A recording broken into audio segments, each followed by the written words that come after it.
Hey,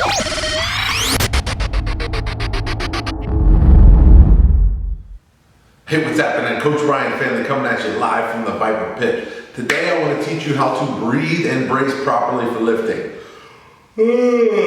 Boring, you might say. Wrong, okay? This could be revolutionary for you in terms of getting you out of pain, getting you moving better, and getting you stronger. And we all know stronger in the gym in certain rep ranges means more muscle, okay?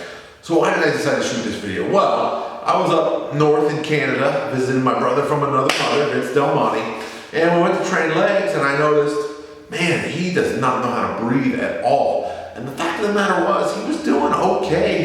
He squatted a reasonable weight for the fact that he was completely unstable along the torso. Your breathing and your ability to brace your spine are extremely connected. And so basically he was squatting, I think he ended up doing 315 for 8 full squats with a completely destabilized torso. Not so bad. In fact, I'm going to issue him a challenge. Vince, if you're watching this, I want to see 405 for 5 or more in the next month out of you from implementing these tips. I think you got it in you, okay? Just from getting your breathing right. So why should you care about breathing? Well, at best, if you don't know how to breathe, you're gonna have a weak squat, weak deadlift, weak press, and that's gonna suck, okay? Worst case scenario though, you're gonna have back pain, you're gonna have hip pain, you're gonna have shoulder pain, you're gonna have severe injury like a spinal injury, a disc slip. So this is pretty important stuff. Everything starts, it says it starts from the core out. This couldn't be more true, and it all begins with breathing. How many of you have mystery neck or shoulder pain or mystery hip pain that you can't really put a thumb on? A lot of it's related to breathing and bracing, okay? Now I learned a lot of this stuff from a lot of different sources. Dr. Stuart McGill, Chris Duffin, FMS, the Functional Movement Screen, the Postural Restoration Institute. There's a lot of different places I pulled from for this information. So I'm here giving it to you. I just don't want you to think I've invented any of this or I've got it, it's all me. It comes from a lot of different people. So first and foremost, we're going to talk about a common cue that people have common cue that people give when we're talking about squatting. What's one of the first things people tell you to do when you squat? Chest up, right? Chest up. Well, let me give you something to think about. When the sternum is lifted up, okay, the rib cage pops open and the diaphragm no longer has an effective line of pull. So right there, you've created a condition where you cannot breathe and brace properly. In a squat, in a deadlift, you actually want to keep the sternum down. We're not talking about rounding at the spine. We're just talking about not hyperextending. Sternum down. That's going to allow you to get tight. You want to think about compressing that cylinder. When you breathe, you want to fill from the bottom up. So it should fill from the, I told Vince to breathe into his balls. That's what it should feel like. It should feel from the very bottom gradually up higher. You should not have shoulder movement when you breathe. It should be that big pregnant belly. Don't you see this? Look at that belly, all right? That's not a fat belly, that is a diaphragm. This is probably why it's so hard for Vince. Vince is a fitness model. Fitness models do the exact opposite. They suck in and they brace tight and they crunch down and blow their air out. Okay, so his breathing pattern was actually opposite of what's appropriate for lifting, probably from years of photo shoots and competitions where he's trying to look a certain way on stage. That's not gonna help him though when we're talking about breathing.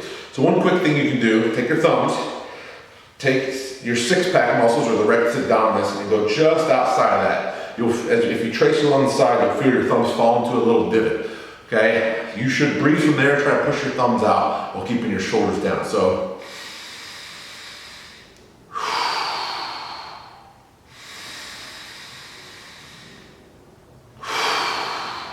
take 20 to 30 to 50 deep breaths and try to expand your thumbs out as you breathe in. So breathing in, your hand should go out. And then when you exhale or breathe out, your hand should go in.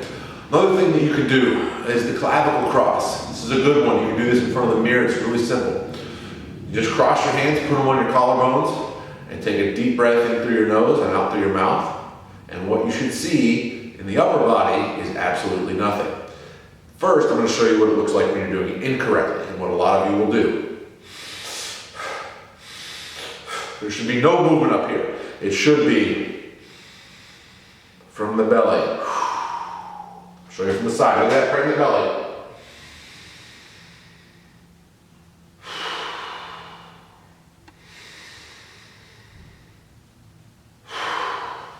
you think about it, what type of tree is going to be stronger in a hurricane? A little thin sapling or a big massive oak tree? We want, when we're squatting, deadlifting, pressing, we want that cylinder to be a big massive oak tree, and that's why we expand out. Now, once you expand out, then you're going to brace down. So we got sternum down, breathing in from filling from the bottom up, and then you're going to brace like you're about to take a kick to the gut. One of the things you can do to get an idea of how it feels is like in karate, that hard expiration, that's the bracing feeling you should feel. The only difference is you're not going to be breathing out when you do it. You're going to breathe all the way in and then tighten up and brace down without blowing any air out. So, and you're nice and tight, okay? One of the things you can do, and this is actually really interesting, you can do it in front of a mirror. If you lift your shirt up to where you can see your belly button, I got this from Chris Duffin, by the way, brilliant mind when it comes to this stuff. If you lift your shirt up where you can see your belly button, take a deep expanding breath in and then brace tight, you may see your belly button move to one side or the other, or it might look kind of deformed. That is your obliques not doing their job properly of stabilizing or inflating. So what you can do, and you can do this, look and see what side seems to be softer than the other, and you can actually strike that side, or have a friend strike that side with either punches or a knife hand, and that will cue it to turn that on. Proprioception, or the feeling, really helps activate muscles that aren't turned on. So, for example, if I do it right now, I can feel that this side is a lot tighter than this side. So I'll just do strikes all up and down. There, now it's much tighter, okay? Where do you do the strikes? Not directly on the rectus abdominis, not on the six-pack muscles, but just to the side in that little divot, from hip all the way up to rib cage. And that's gonna get those obliques pressurized and holding tight. You're going to hold that position when you do a squat or a deadlift. So what that would look like, you got the bar in your back, inflate, brace, do your rep, and then let out between reps if you're doing a set of multiple reps. That's how you go heavy. Same thing for deadlift. Now when we're talking about a belt, use a belt. The same things apply, but you'll have the belt to use for feedback, so you can feel where you're pushing against it and where you're not. What I like to do, don't cinch it down super tight. I like to keep the belt a little bit loose. If you look here, I don't know if you can see, got a little gap here. Your goal is to try to fill that gap with your breath and then your bracing. So you get locked in tight, sternum down, breathing from the bottom, and then press outward against the belt. Again, making that big oak tree instead of that little sapling. There's one drill I can show you. So basically, 2 to 3 times a day, you should do either the clavicle cross or the thumbs at the side and just practice your breathing, inflating from the bottom up, no chest movement or no shoulder movement. The scaling muscles in the neck will try to help, the intercostals and the ribs will try to help, and that's what happens. That's why you get neck pain and shoulder pain if you're a chest breather. So 2 to 3 times a day, just take 20 to 50 really deep controlled breath from the diaphragm, and then when you go to train, work on that as well. Another drill you can do, and I like to do this directly before I train, is crocodile breath, and I'm going to show you that now. I don't know if you've ever seen a crocodile breathe or not, but what you'll notice, they're on their bellies and their sides actually expand out. So what I want you to do for the crocodile breath drill, this helps cue the breathing. You're going to keep your sternum down, your shoulders down, and you're going to breathe through your belly. And you want to actually lift your body up a little bit by your belly pushing against the ground. So this is what this looks like. Notice, just pay attention to my lower back and how it's rising slowly.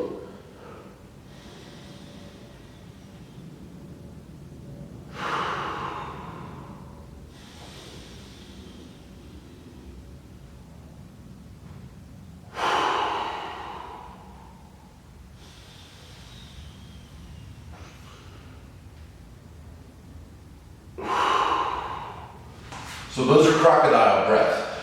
Once you get good at just body weight, doing 20 to 30 real easy with body weight, you can start by putting like a 10-pound plate on your lower back and then up to a 25 and then eventually maybe a 45-pound plate on your lower back to do resisted crocodile breathing to help train that diaphragm.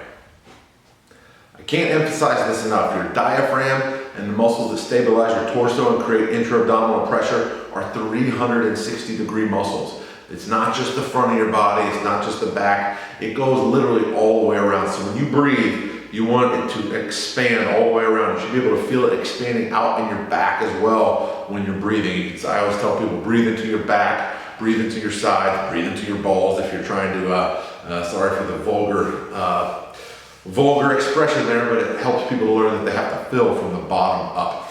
I'm Coach Ryan Finley from the Viper Pit. If you like this video, please hit subscribe below. Get those squats stronger. And Vince, 405 by 5 in the next month. I want to see it, baby. Do these drills. Talk to you soon.